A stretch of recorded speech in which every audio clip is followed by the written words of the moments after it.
afternoon. I was a little late because I was explaining to these distinguished nominees that it seems inappropriate for me to ask them to come all the way to Wilmington, Delaware, and then I'm not able to invite them to my home and show any hospitality. But hopefully we're going to get through this crisis sooner than later, and we can get back to normal. Let me begin by saying good afternoon. Today I'm pleased to announce a team that will lead my administration's ambitious plan to address the existential threat of our time, climate change. Excuse me. Like their fellow cabinet nominees and appointees, members of our environmental and energy team are brilliant, they're qualified, tested, and they are barrier busting. Today, the announcement, we will make the sixth of African-American members of our cabinet, which is a record.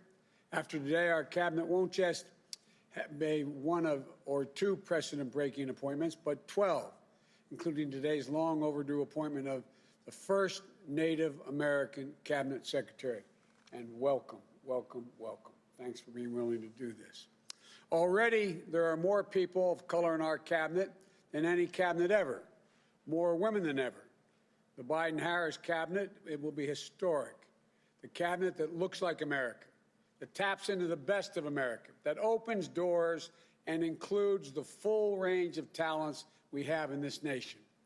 And like the rest of the team, today's nominees are ready on day one, which is essential because we literally have no time to waste.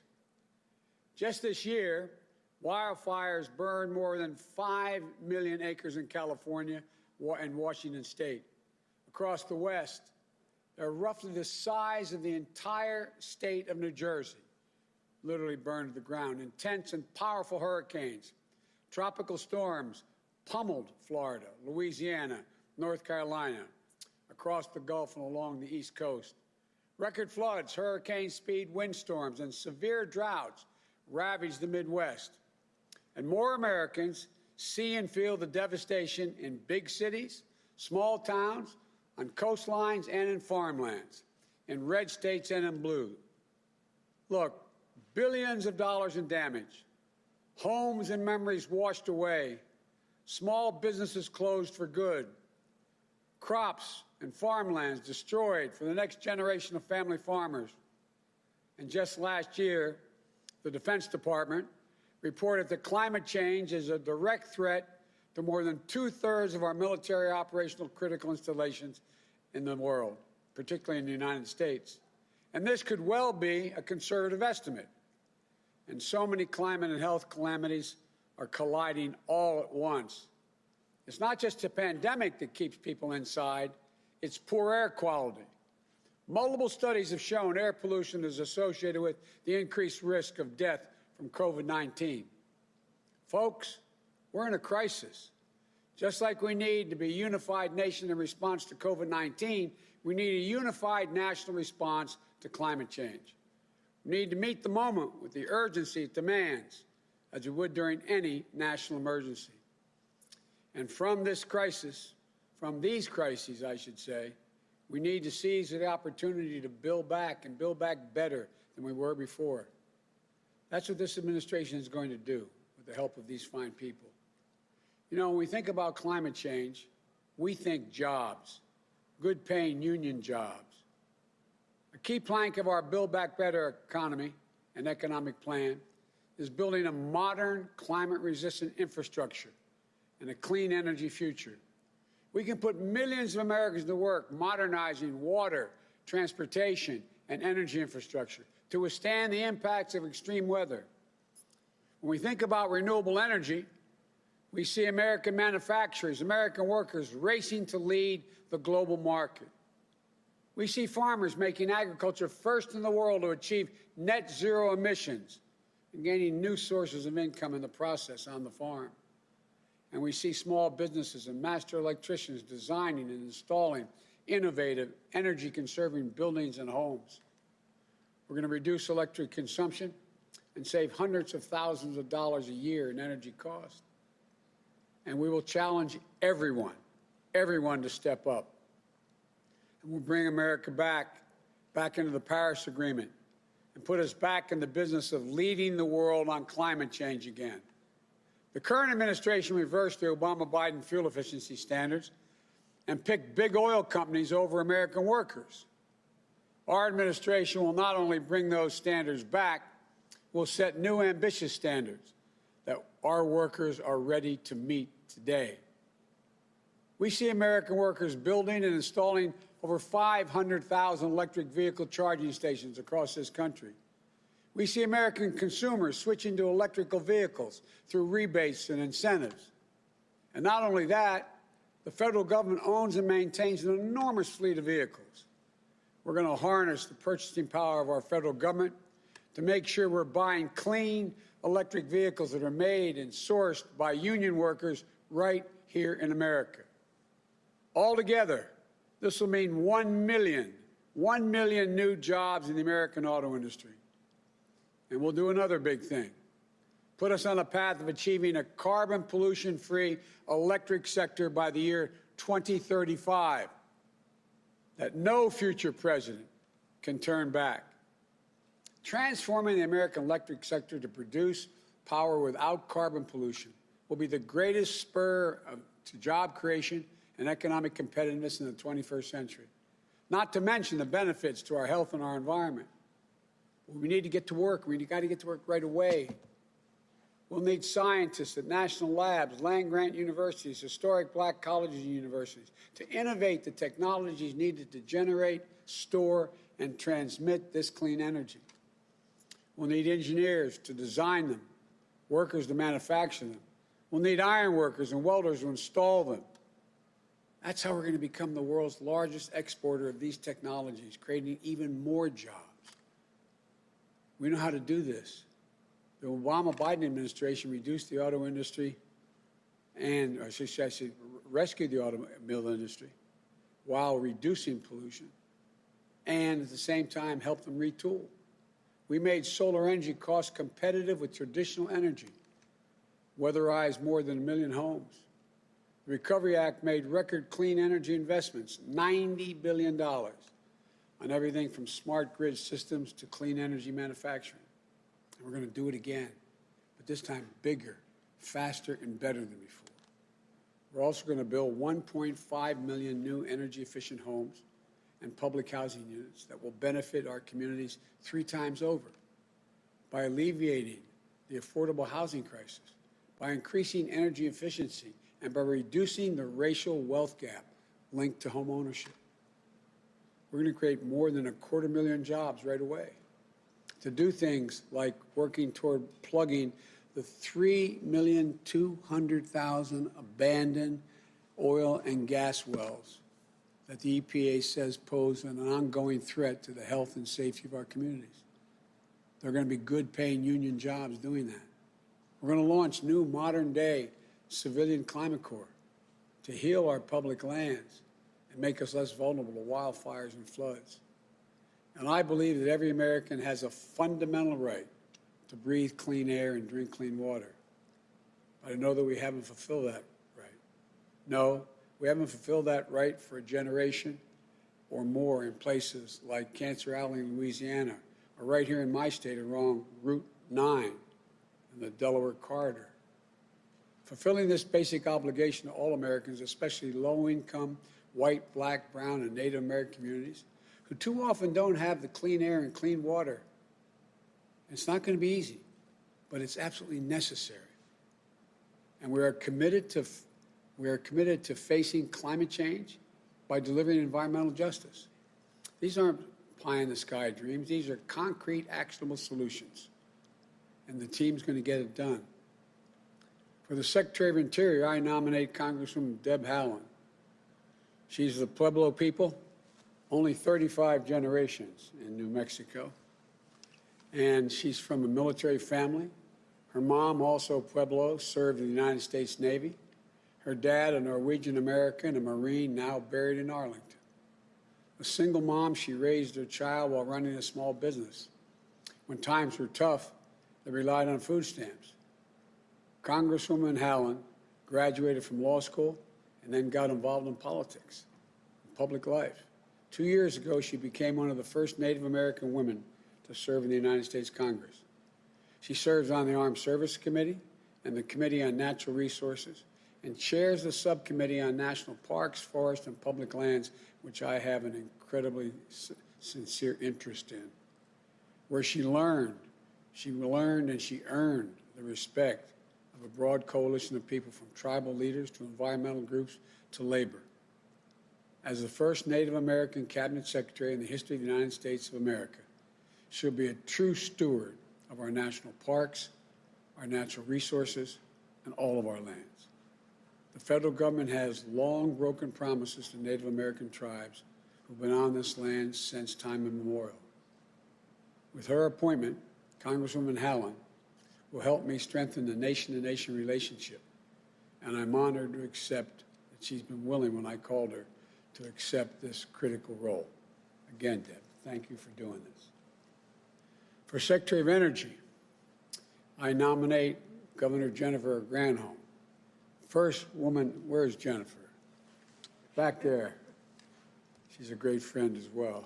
First woman to ever serve as governor of Michigan. In 2009, she faced the collapse of the defining industry of her state and our nation. But I saw firsthand how she responded. She bet on the auto workers. She bet on the promise of a clean energy future. Her leadership helped rescue the automobile industry in the United States of America, helped save 1 million American jobs, and helped bring Detroit back. Governor Granholm is just like the state she's led so efficiently and effectively for 8 years. Hardworking, resilient, and forward-thinking. Someone not only capable of solving urgent problems, but someone who sees the opportunities of the future and always with their eyes on the needs and aspirations of working people. We become friends over time. Together, throughout her career, she's worked with states, cities, business, and labor to promote clean energy future with new jobs, new industry, cleaner and more affordable energy. Now I'm asking her to bring that vision and faith in America to the Department of Energy. Thank you for willing to do it, Jennifer. I appreciate it a bunch. For Administrator of the Environmental Protection Agency, I nominate Michael Regan. Michael is a proud son of North Carolina. He turned a passion for exploring the woods and waters and intercoastal plain into a deep expertise in environmental science. He got a start at the EPA, serving with both Democrat and Republican administrations, working in everything from reducing air pollution to improving energy efficiency. He currently serves as Secretary of North Carolina's Department of Environmental Quality. When the governor told me how wonderful he was, I don't think he expected I was going to try to steal him. Governor, thank you very much for putting up with me. But the environmental quality he's brought to the people across the public and private and nonprofit sectors to help build new clean energy economy, creating quality jobs, and confronting climate change. He led the charge to clean up the Cape Fear River, contaminated for years by dangerous toxic chemicals. He created North Carolina's first board of its kind to address environmental justice and equality and equity. It helps lift up frontline and fence line communities. They're those communities that live along, literally have fences separating them from the plants that are polluting, chemical and other plants that are polluting. Helps lift up those frontline and fence lines communities who carried the burdens of industrial progress for much too long without sharing in any of the benefits. Michael would be the second African-American official and the first African-American man to serve in this position. He shares my belief in forming consensus and finding common purpose. He's a leader who will respect the EPA's place as the world's premier environmental protection agency and reassert that as the world's premier agency that safeguards our entire planet, protects our lives, and strengthens our economy for all Americans.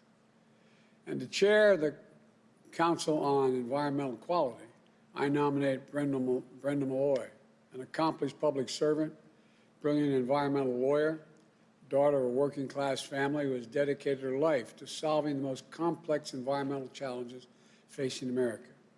She served in both Democratic and Republican administrations, helping safeguard our public lands, helping helping communities manage the natural resources with responsibilities. Chair of CEO, Council of Economic Quality, I'm asking her to coordinate our environmental efforts across the entire federal government to solve some of the most persistent environmental problems America faces today. Brenda would be the first African-American official to hold this critical position. We are fortunate that one of the most widely respected environmental leaders in the country accepted the call to serve again. Thank you. Thank you, thank you, thank you. To serve as the first ever National Climate Advisor. By the way, when we were in the back, we were talking about the environment, and I turned and said that this particular person's forgotten more about the environment than most people know. I wasn't sure she was going to do it, but the first ever National Climate Advisor led the newly formed White House Office of Domestic Policy. I'm appointing Gina McCarthy. Gina was the former EPA administrator. In this role, she led the office, and it shows how serious I am to ask her to come back, but it shows how committed she is to be willing to come back. Gina's got more than 20 years of experience, and she's a policy wonk and a people person, a problem solver and a coalition builder. As EPA administrator, she was instrumental in carrying out the Obama-Biden Climate Action Plan, reducing greenhouse gas emissions, getting toxins out of the air we breathe, conserving critical water sources. She led our effort to help lower carbon emissions of existing power plants and power plants of the future. And by doing the necessary work here at home, she helped us rally the world around the Paris Climate Accords.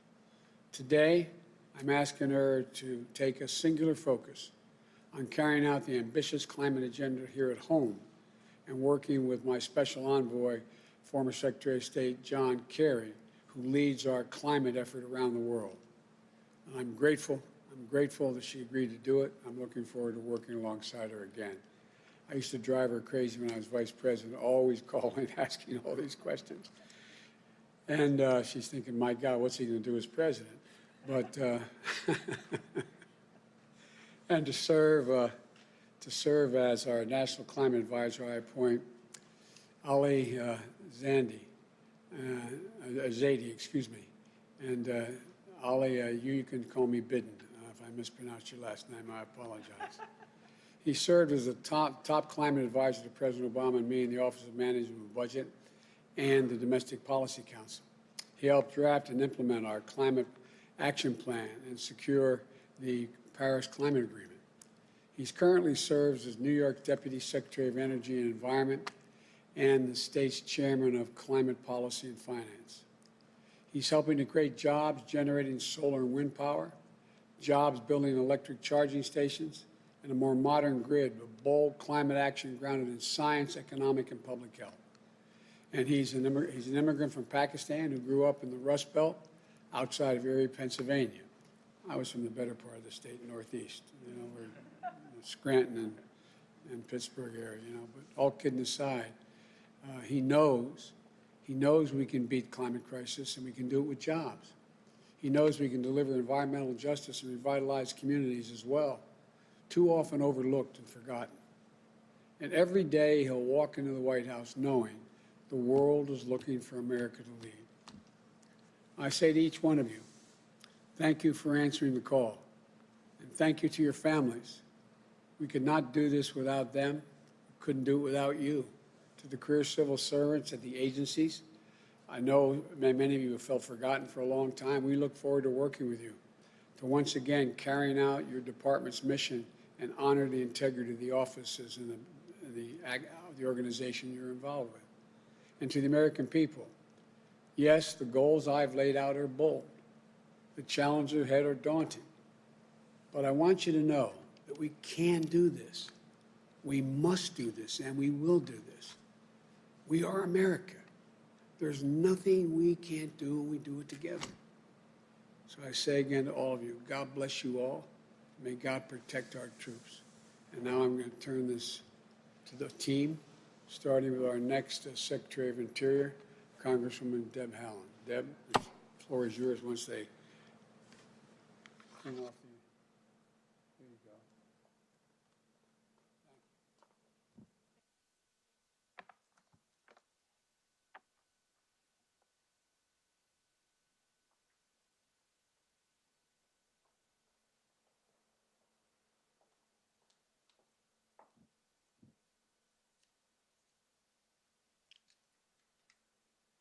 Thank you.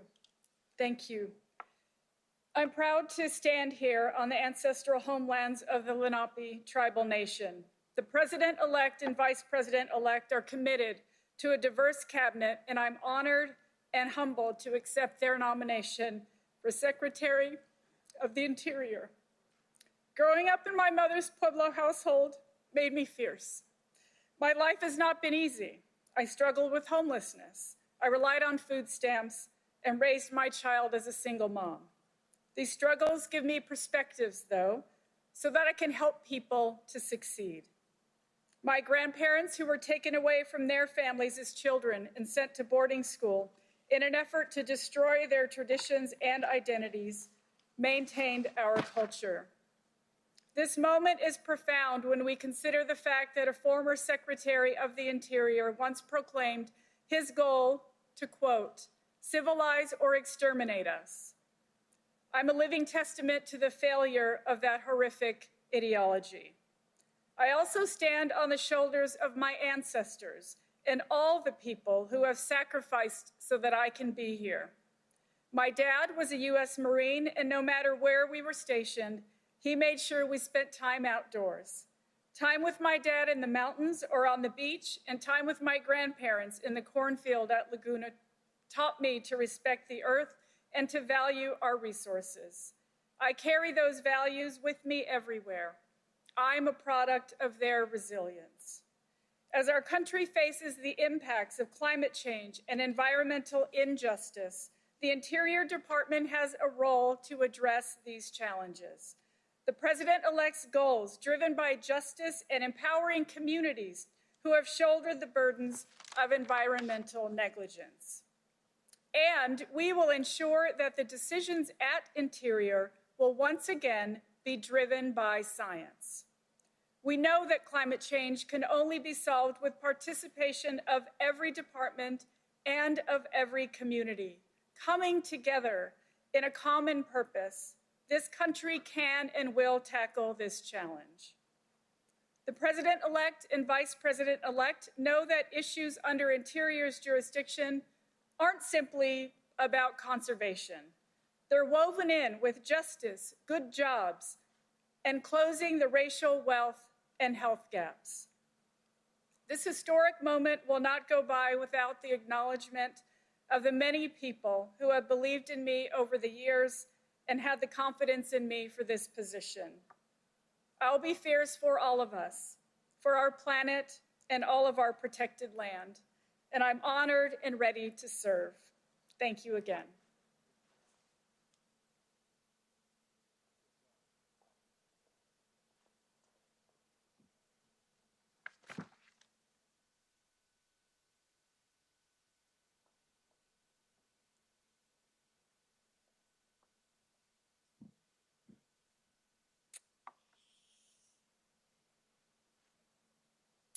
Mr. President-elect, Madam Vice President-elect, thank you for your confidence.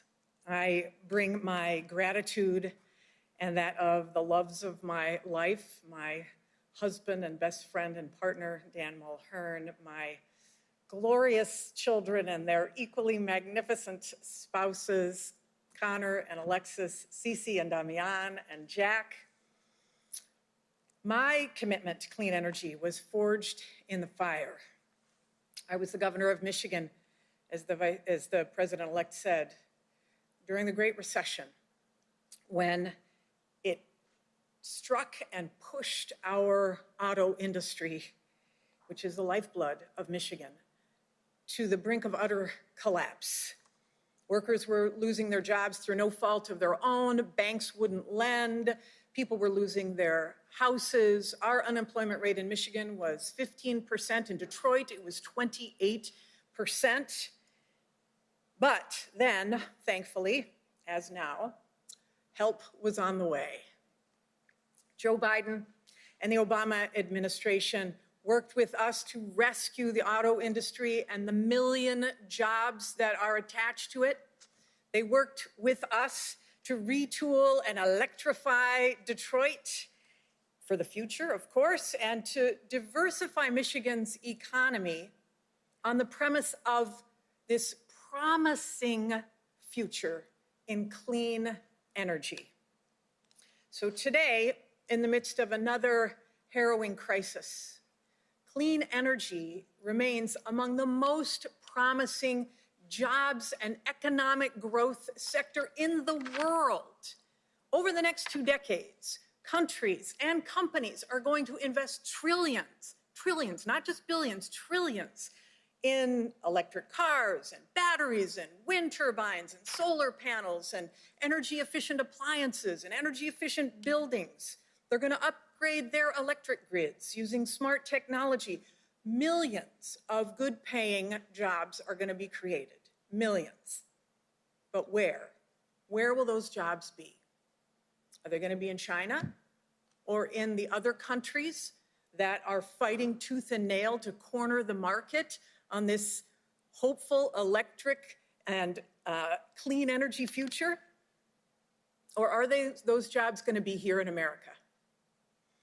The path to building back better starts with building and manufacturing and deploying those products here, stamping them made in America and exporting them around the world. We can win those jobs for American workers with the right policy. We can. And I know what those jobs will mean for both the planet and for those workers and families. I'm proud to have been a U.S. citizen now for 40 years, but I arrived here as a Canadian immigrant at age 4, brought by parents seeking opportunity. My mom is a funny and fierce Irish-Welsh Newfie, born in Newfoundland, which is a Canadian province off the East Coast, a fishing province they call the Rock. And like many women in her generation, she didn't go to college. She married a great man, my dad, who passed away earlier this year of a cerebral hemorrhage. My dad was born in rural Canada in a log cabin with no running water into extreme poverty. His father, my grandfather, emigrated to Canada from Sweden during the Great Depression, again, seeking opportunity. But when my grandfather could not find a job to support his young family, in desperation, my grandfather shot himself, leaving my grandmother and 3 young children in dire poverty. My father was 3 years old when that happened. And when he was 11, my dad found work at a sawmill, and he never stopped working. He married my mom. They came to America for work. And despite not having a college degree, my hardworking, gentle father got the fair chance that he was looking for in America. He had started out as a bank teller, and he retired as head of the bank. And it's because of my family's journey and my experience in fighting for hardworking Michigan families that I have become obsessed with creating good-paying jobs in America in a global economy, obsessed with seizing the opportunities that a clean energy future will provide for American workers. So we can stand on the sidelines and let other countries beat us to these opportunities, or we can get in the game.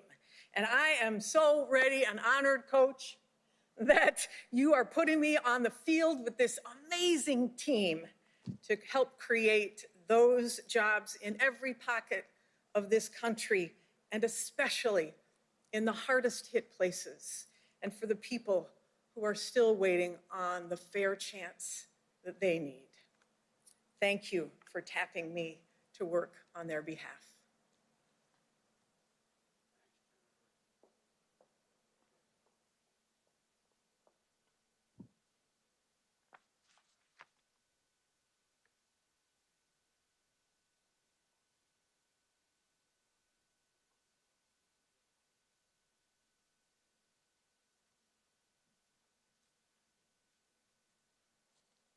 Mr. President-elect, Madam Vice President-elect, thank you for this opportunity.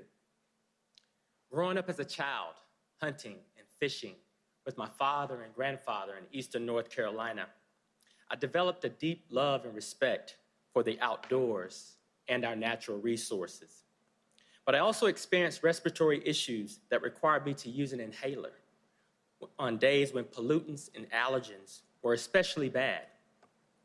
I've always been curious about the connections between our environment and our health, how the world around us contributes to or detracts from our enjoyment of life. So after completing my education in environmental science, there was one place in particular that I wanted to work, the EPA. When I started that first summer internship, I never imagined that one day I would be nominated to lead an agency as its administrator.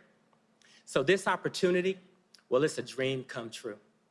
Since the start of my career, my goals have been the same: to safeguard our natural resources, to improve the quality of our air and our water, to protect our families and our communities, and to help them seize the opportunities of a cleaner, healthier world. Now, I'm honored to pursue those goals alongside leaders who understand what's at stake. When President-elect Biden called out the plight of the fence-line communities during the campaign, he made it clear that we would no longer just deal with the issues up to the fence line of these facilities, but that we would actually see the people on the other side of those fence lines. He's already backed up that commitment by assembling a team that reflects America. And I'm proud to join the Vice President-elect as a fellow HBCU graduate in this administration. Together, this team will ensure that environmental justice and human impacts are top of mind as we tackle these tough issues. After nearly a decade at the EPA, I know firsthand the remarkable dedication and talent of those career staff. And as a state official, I understand how actions from EPA can help or hurt local efforts. We're going to ensure that EPA is once again a strong partner for the states, not a roadblock. We will be driven by our convictions that every person in our great country has the right to clean air, clean water, and a healthier life, no matter how much money they have in their pockets, the color of their skin, or the community that they live in. We will move with a sense of urgency on climate change, protecting our drinking water, and enact an environmental justice framework that empowers people in all communities. But we also know that these challenges can't be solved by regulation alone. And we also know that environmental protection and economic prosperity, well, they're not mutually exclusive. They go hand in hand. We need an all-hands-on-deck approach, from industry to individuals, finding common ground to build back better for workers, for our communities, for our economy, and yes, for our planet. And that's what we'll pursue together. I look forward to continuing this work on behalf of the American people. So thank you.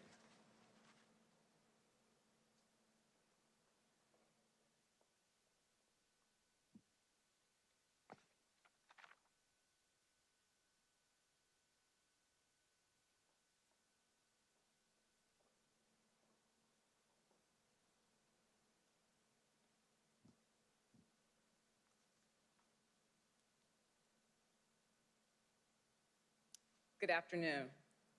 Mr. President-elect, Madam President-elect, Madam Vice President-elect, I am honored and humbled by the trust you've placed in me, and I look forward to getting to work with this incredible team.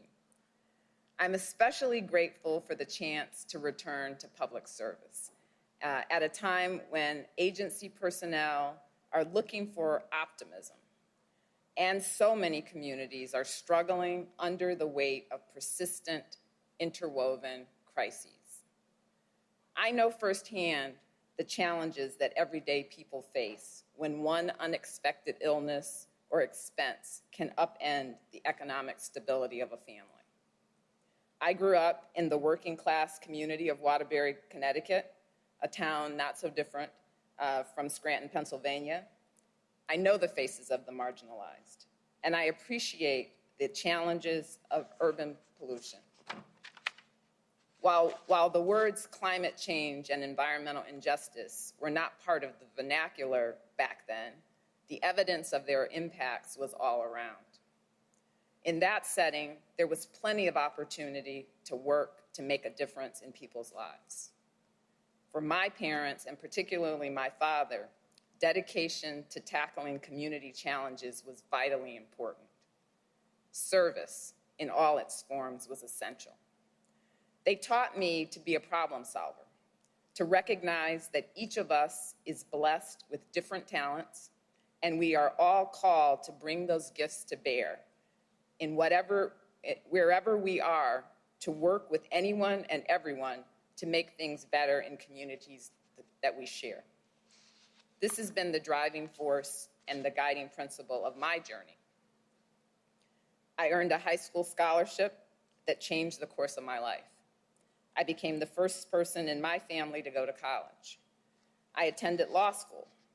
And at each stage, I was aware of how different the world I came from was from the one I was entering. I didn't set out to specialize in environmental issues, but once I started, I was always mindful of the practical implications of the decisions. As a staffer at the Connecticut Commission on Human Rights, I learned that environmental protection and ensuring the health and well-being of all communities had to be reconciled. It is essential that we deploy smart and humane policy to help communities pull themselves back from the edge and improve the health, security, and prosperity of all people. The Build Back Better plan is poised to breathe new life into the Council on Environmental Quality. CEQ will work with a broad range of partners on a broad range of issues, tackle the full breadth of climate change, preserve the natural treasures of our nation, center environmental justice, and help more communities overcome legacy environmental impacts. I am grateful to the President-elect and Vice President-elect for elevating this work and lifting up the communities where it will make the most difference. Thank you for the opportunity to serve.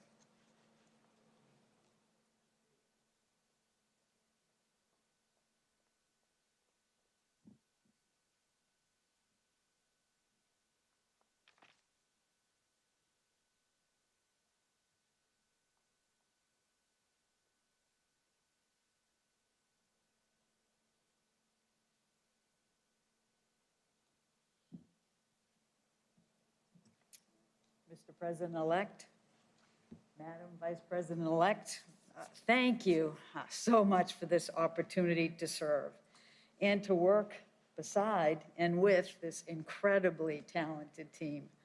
You know, the issues I've been taking on in this role are very personal to me, and they have been for as long as I can remember. As keen listeners, you may already have guessed that I grew up in and around the city of Boston. My dad was a teacher in the Boston school system for more than 40 years, and my mom waitressed at local donut shops. You know, looking back, I guess we were a lower middle class family, but we didn't know it. Instead of expensive vacations, my sisters and I did our adventuring in our own backyards, playing in the woods. Oops, I take that off. Playing in the woods and around ponds in our hometown. A beach day for my family was a swim in Boston Harbor. And at that point in time, it meant coming out of the water with oil and other things stuck to our skin. So we'd have to dry and clean ourselves all at the same time. Well, that was back in the 60s, before the first Earth Day. But we managed, and Boston Harbor today is terrific. But all I can think of is back when I was in grammar school, and the nuns, used to jump up and say, run, close the windows in your classrooms, because when the rubber factory across the street started to spew chemical stenches into the air, it would come wafting into our classroom. And that smell kept us from recess more days than I or my teacher ever cared to remember. So I figured out early that there was just an intrinsic connection between our environment and our health. And that understanding drew me into a very long career of public service, which I will never regret and always cherish. And I did it because I was trying to help families and communities just like mine, and those who are facing certainly much steeper and more insidious legacies of environmental harm, so they could overcome the challenges that were holding them back. Environmental protection is part of my moral fiber. It's what I live for. And I'm proud of the progress that we've made across the United States, and I'm proud of the work that I did for many years at local and state governments, as well as at EPA, to make sure our air and water were cleaner, to make communities safer and more livable, and begin to confront the crisis of climate change. And I'm here today because climate change is not only a threat to the planet, it is a threat to our health and our well-being. It's a threat to people everywhere and the precious natural resources that we depend on. Defeating this threat is the fight of our lifetimes, and our success will require the engagement of every community, every sector in our nation, and every country in the world. But the opportunities to act on climate change right now fill me with incredible optimism, with hope, with energy and excitement. We not only have the responsibility to meet this moment together, we have the capacity to meet this moment together. The president-elect has put together the strongest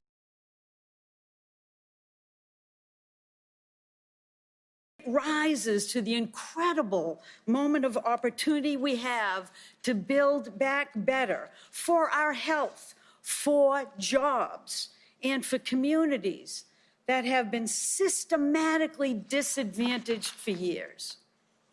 It will be my incredible honor to help turn this plan into promises kept by marshaling every part of our government, working directly with communities, and harnessing the force of science and the values of environmental justice to build a better future for my 2, very soon to be 3 little grandchildren, and for generations of Americans to come.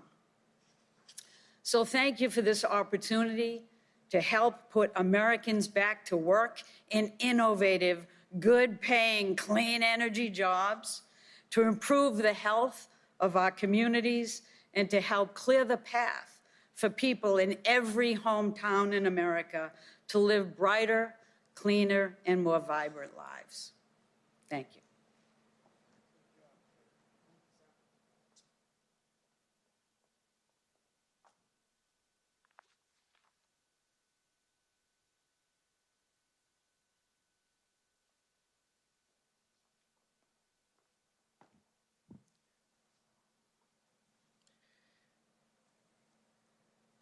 Thank you, President-elect Biden and Vice President-elect Harris.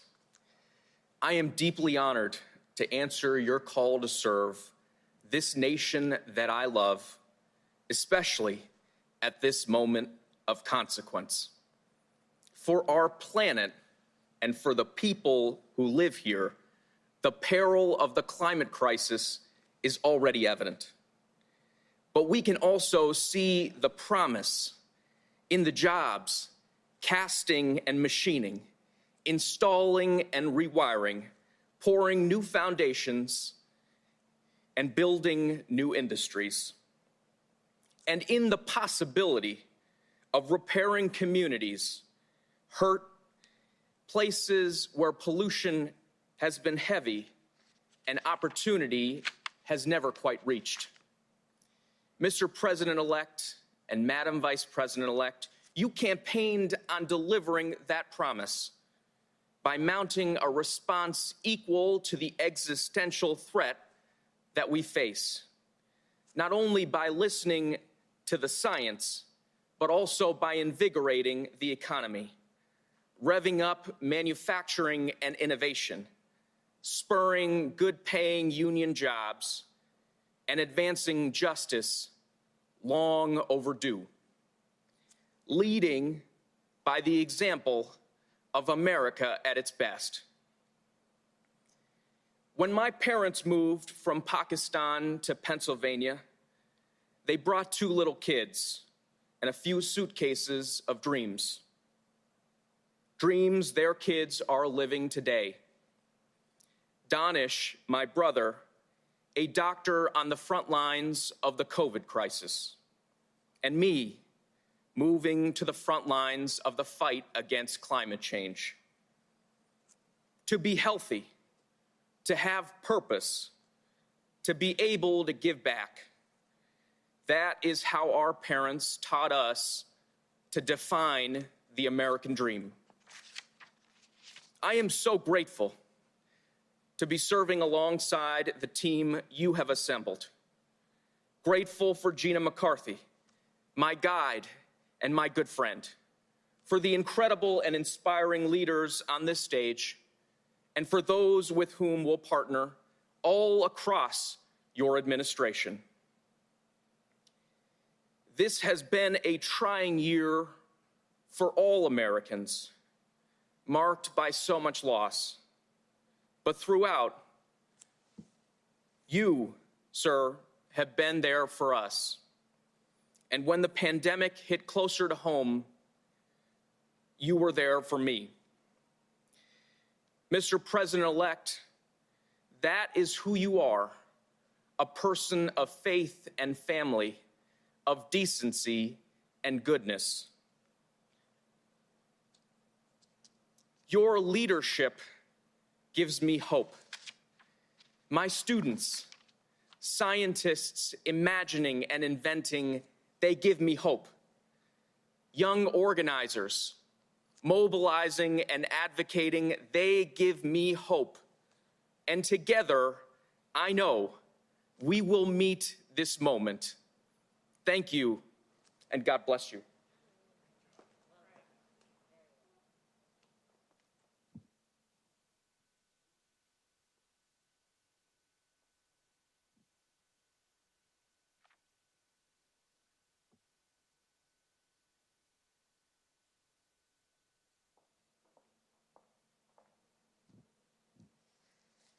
Good afternoon. A few months ago, as wildfires raged across the West, I traveled home to California. What I saw on that trip, and so many others in recent years, was heartbreaking. Charred playgrounds, homes and neighborhoods in ashes, firefighters battling fires while their own homes burned to the ground. My brother-in-law is actually a firefighter in California as well.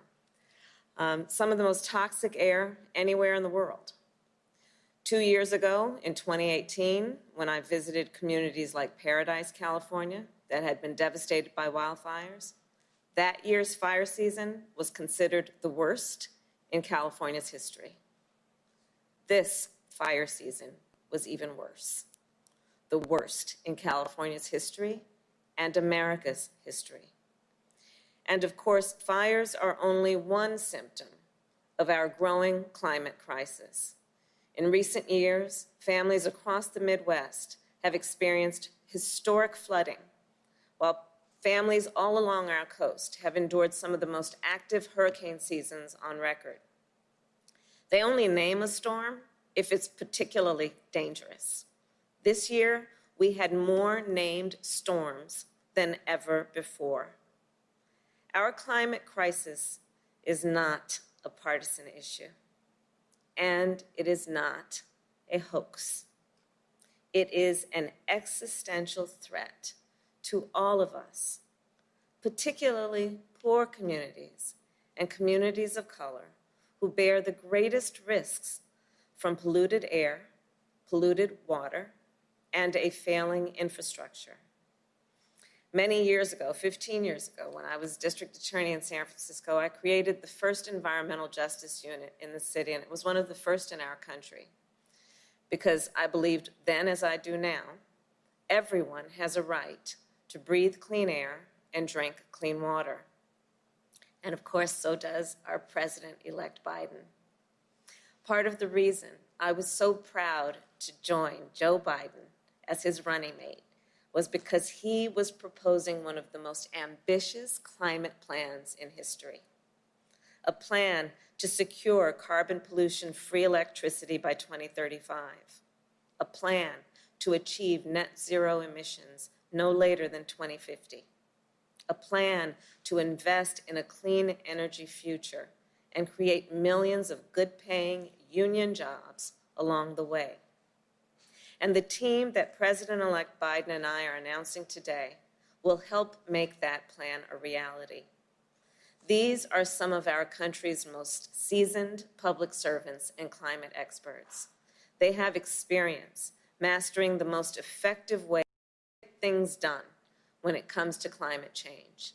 They recognize the importance of bringing together the private sector and organized labor together with government to meet these challenges and to confront this crisis head-on with our allies and partners around the world.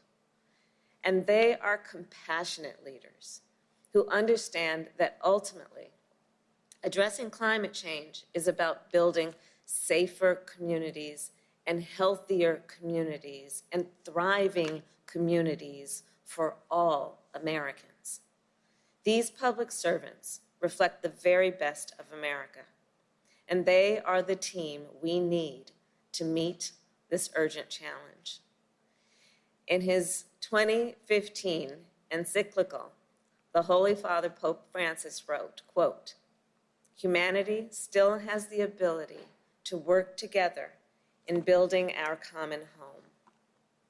Starting on January 20th, we will work to heed those words and come together here in our country and around the world to build and protect our common home for generations to come."